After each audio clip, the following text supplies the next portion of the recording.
আমার সৎ ভাই আমাকে একা পেয়ে জঙ্গলে নিয়ে যেভাবে কাজ করল। বন্ধুরা, গল্পটি সম্পূর্ণ শুনলে আপনাদের পাইপ দিয়ে টপ টপ করে পানি চলে আসবে। আপনারা হাতের কাজ করতে বাধ্য হবেন। হাতের কাজ করার আগে অবশ্যই হাতের কাছে টিস্যু রাখবেন। গল্পের সম্পূর্ণ আনন্দ নিতে অনুগ্রহ করে শেষ পর্যন্ত থাকুন। ঘরের সব কাজ শেষ করে আমার আম্মি বাবার সাথে তাদের রুমে চলে গেলেন এবং আমি সরাসরি সাজিদ ভাইয়ের রুমে চলে গেলাম।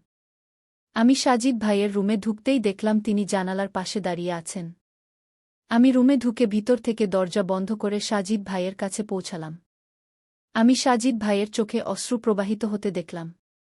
তখন ভাইজান আমার চোখের দিকে তাকিয়ে বললেন, শরীউ। সম্ভবত তিনি ভিতরে ভিতরে খুব খারাপ অনুভব করছিলেন। তিনি যেন এমন অনুভূতির মধ্য দিয়ে না যান, তাই আমি এগিয়ে গিয়ে সাজিদ ভাইকে জড়িয়ে ধরি এবং ধীরে তার কানে বললাম, ভাইজান, এই বয়সে এমন ভুল প্রায় হয়ে যায়। কিছু যায় আসে না। যাই হোক, আমরা তো আসলে সত্যিকারের ভাইবোন নই। আমার এই কথা শুনে সাজিদ ভাই আমাকে অবাক হয়ে তাকালেন এবং বলতে লাগলেন, কিন্তু আমরা তো ভাইবোনই। আমাদের এটা ভুলে গেলে চলবে না। আমাদের সীমা মেনে চলা উচিত। তখন আমি তাকে টিটকারি দিয়ে বললাম, আচ্ছা জি, এখন বড় সীমার কথা মনে পড়ছে। তখন তো মনে পড়েনি যখন আমাকে গোসল করতে দেখছিলেন। তখন আপনার সীমা কোথায় গিয়েছিল? এরপর আমি সাজিদ ভাইকে বললাম, আমি কাউকে কিছু বলব না, এ নিয়ে চিন্তা করো না। আপনি আমার সব সময়ের বড় ভাইজানই থাকবেন এবং আমি সব সময় আপনার প্রিয় ছোট বোনই থাকব। তারপর আমি এক চোখ টিপে আমার ভাইজানকে বললাম, যাই হোক ভাইজান, একবার ট্রাই করতে তো কিছু যায় আসে না। আমি কাল সন্ধ্যায় আপনার জন্য অপেক্ষা করব। এই কথা আমি হাসতে হাসতে আমার সাজিদ ভাইকে বলেছিলাম। এতটা বলে আমি তার রুম থেকে বেরিয়ে এলাম। হ্যালো বন্ধুরা, স্বাগতম আপনাদের সবাইকে আমাদের আরও একটি রোমাঞ্চকর গল্পে। আশা করি আপনাদের এই গল্পটি খুব পছন্দ হবে। বন্ধুরা, আমার নাম রুবিয়া এবং আমার বয়স ১৯ বছর। আমি কেমিস্ট্রির খুব ভালো একটি ছাত্রী এবং কেমিস্ট্রি আমার সবচেয়ে প্রিয় সাবজেক্ট। আমার সাজিদ ভাইয়ের বয়স ২১ বছর এবং তিনিও আমার সাথে একই কলেজে পড়েন। আমি ফার্স্ট ইয়ারে পড়ছি। আমরা দুই ভাইবোন একই ইউনিভার্সিটিতে পড়ি। আমাদের ক্লাস সকাল ৯টায় শুরু হয়। আমরা দুই ভাইবোন একসাথে বিশ্ববিদ্যালয়ে যাই। আম্মি পাপা আমাদের যাতায়াতের সুবিধার জন্য একটি মোটরসাইকেল কিনে দিয়েছেন। ভাইজান মোটরসাইকেল চালান আর আমি সাজিদ ভাইয়ের পিছনে বসে বিশ্ববিদ্যালয়ে যাই। বন্ধুরা, সাজিদ ভাই আমার সৎ ভাই। আমার নিজের পাপার মৃত্যুর পর আমার আম্মি সাজিদ ভাইয়ের পাপাকে বিয়ে করেছিলেন, তাই সে আমার সৎ ভাই। বন্ধুরা, আমি জানতাম না যে আমার সৎ ভাইয়ের সাথে এমন কিছু করার সুযোগ পাব। আমার আম্মি পাপা দুজনেই সরকারি চাকরি করেন, তাই তারা প্রতিদিন সকাল ৮টায় অফিসে চলে যান। আম্মি পাপা অফিসে যাওয়ার পর আমি আর আমার ভাইজান গোসল করে প্রস্তুত হয়ে বিশ্ববিদ্যালয়ে চলে যাই। আমাদের বাড়িতে একটি কমন বাথরুম আছে, তাই প্রথমে আমি গোসল করে প্রস্তুত হই, তারপর আমার ভাইজান গোসল করেন। সাধারণত মেয়েদের প্রস্তুত হতে বেশি সময় লাগে, তাই আমি আগে গোসল করতে যাই। আমরা দুই ভাইবোন বিশ্ববিদ্যালয়ে চলে গেলে বাড়িতে তালা লাগানো থাকত। বাড়ির গেটের চাবি সবার কাছে থাকে। আমি আর আমার ভাইজান ক্লাস শেষ করে সন্ধ্যার দিকে ৫টার কাছাকাছি বাড়ি ফিরি। সন্ধ্যায় আম্মি পাপাও বাড়ি চলে আসেন। এভাবেই আমি প্রতিদিন একটি নির্দিষ্ট রুটিন অনুসরণ করতাম। কিন্তু একটি ঘটনা আমার জীবন সম্পূর্ণ বদলে দিল। এটা দুর্ঘটনাবশ ছিল নাকি ইচ্ছাকৃত তা বলা মুশকিল। প্রতিদিনের মতোই আম্মি পাপা, ভাইজান আর আমি একসাথে নাস্তা করলাম। আমার পাপা আর আম্মি প্রস্তুত হয়ে অফিসে চলে গেলেন। কিছুক্ষণ পর আমি গোসল করতে বাথরুমে ঢুকলাম আর দরজা বন্ধ করলাম। সেই দিন আমি বাথরুমের দরজা বন্ধ ছিল। এরপর আমি আমার জামাকাপড় খুলে পাশে রাখতে যাচ্ছিলাম, তখন আমি বাথরুমের দরজার নিচে একটি ছায়া অনুভব করলাম। আমি শাওয়ারের নিচে দাঁড়িয়েছিলাম। আমি একটু ভয় পেয়েছিলাম, তবুও ভেবেছিলাম এটা আমার মনের ভুল। কিন্তু মুখে সাবান লাগানোর সময় আমি দেখলাম বাথরুমের দরজার নিচে একটি ছায়া ঘুরছে। আমার মনে হতে লাগল কেউ দরজা দিয়ে আমাকে গোসল করতে দেখছে। কিন্তু সেই সময় বাড়িতে আমি আর সাজিদ ভাইজান ছাড়া কেউ ছিল না। তাহলে কি সাজিদ ভাইজান আমাকে গোসল করতে দেখছিলেন? হয়তো আলোর কারণে কোনো ছায়া দেখা যাচ্ছিল, তাই আমি এই খারাপ চিন্তা মাথা থেকে ঝেড়ে ফেললাম। শাওয়ার চালু করে গোসল সেরে বেরিয়ে এলাম আর জামাকাপড় পরলাম। যখন আমি দোপাট্টা উঠালাম, আমি দরজার নিচে ছায়াটিকে যেতে দেখলাম। তখন আমার সন্দেহ আরও গভীর হল। আমি গোসল সেরে আমার রুমে চলে এলাম আর প্রস্তুত হতে লাগলাম। এর কিছুক্ষণ পর সাজিদ ভাইজান প্রস্তুত হয়ে আমাকে বিশ্ববিদ্যালয়ে নিয়ে যেতে ডাকলেন। আমি আর আমার ভাইজান বাড়ির দরজা বন্ধ করে বিশ্ববিদ্যালয়ের উদ্দেশ্যে রওনা হলাম। সাধারণত প্রতিদিন আমি মোটরসাইকেলে ভাইজানের পিছনে বসি আর আমার ব্যাগ তার আর আমার মাঝখানে রাখি।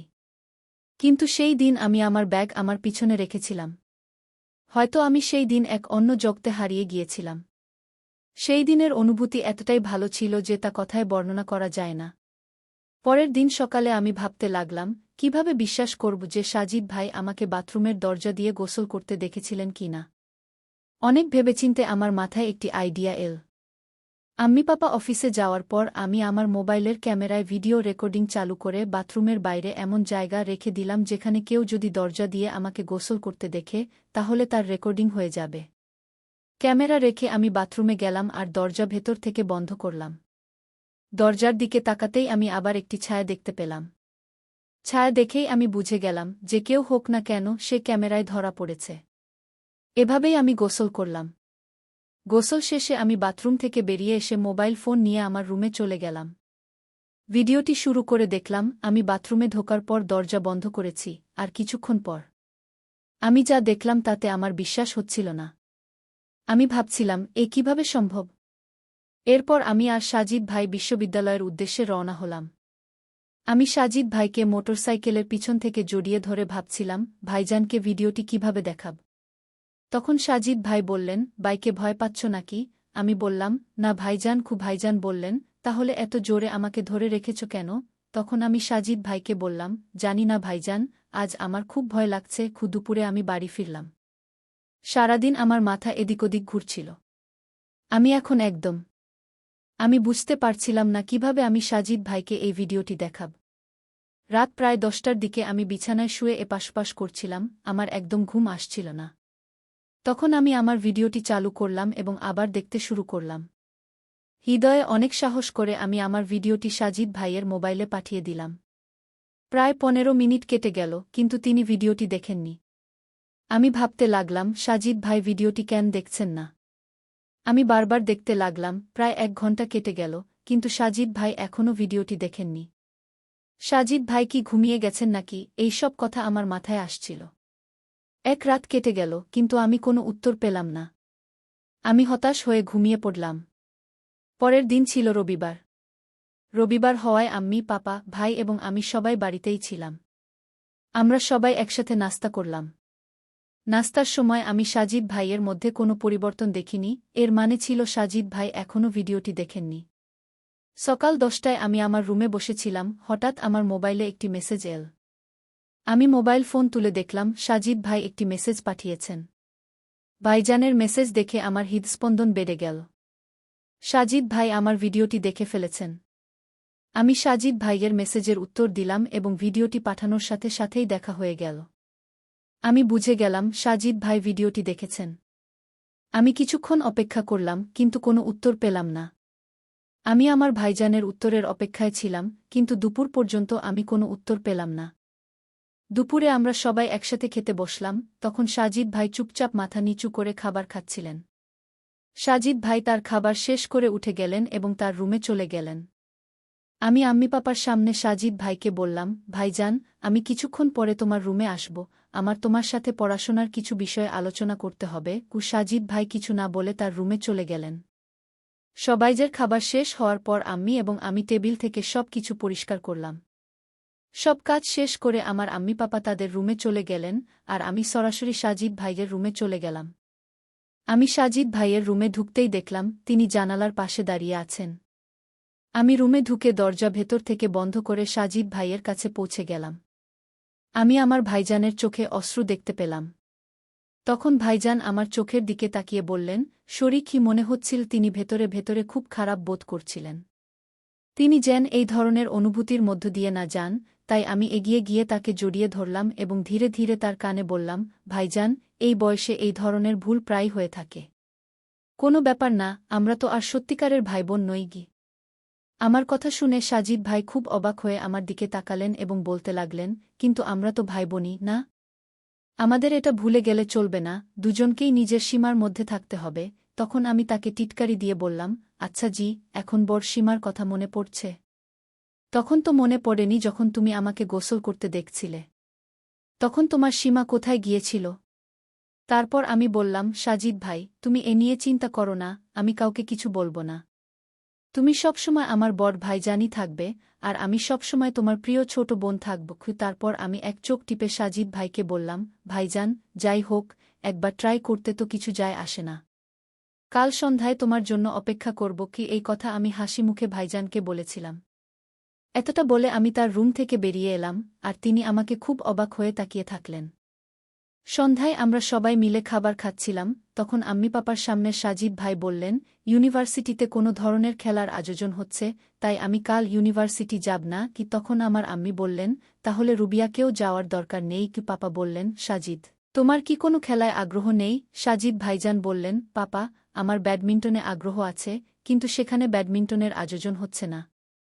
এখানে কিছু খেলোয়াড় আছে যারা ছোট ছোট স্কুল থেকে এসে ইউনিভার্সিটিতে তাদের প্র্যাকটিসের জন্য আসছে। পাপা বললেন, তাহলে ঠিক আছে, কাল তোমরা দুজনেই বাড়িতে থাকবে। আমি ভাইজানের দিকে তাকিয়ে হালকা হাসলাম। পরের দিন আম্মি পাপা অফিসে যাওয়ার পর আমি সাজিদ ভাইয়ের রুমে গেলাম এবং তাকে বিছানায় শুয়ে থাকতে দেখলাম। আমি বললাম, সাজিদ ভাই, তুমি আজ ক্লাসে যাওয়ার বদলে সারাদিন বাড়িতে থাকার প্ল্যান করেছ কেন? সারাদিন আমার সাথে এখানে কি করবে? তুমি কি কোনো প্ল্যান বানিয়ে রেখেছ? তখন সাজিদ ভাই বললেন, কাল তুমিই তো বলেছিলে, একবার ট্রাই করতে তো কিছু যায় আসে না।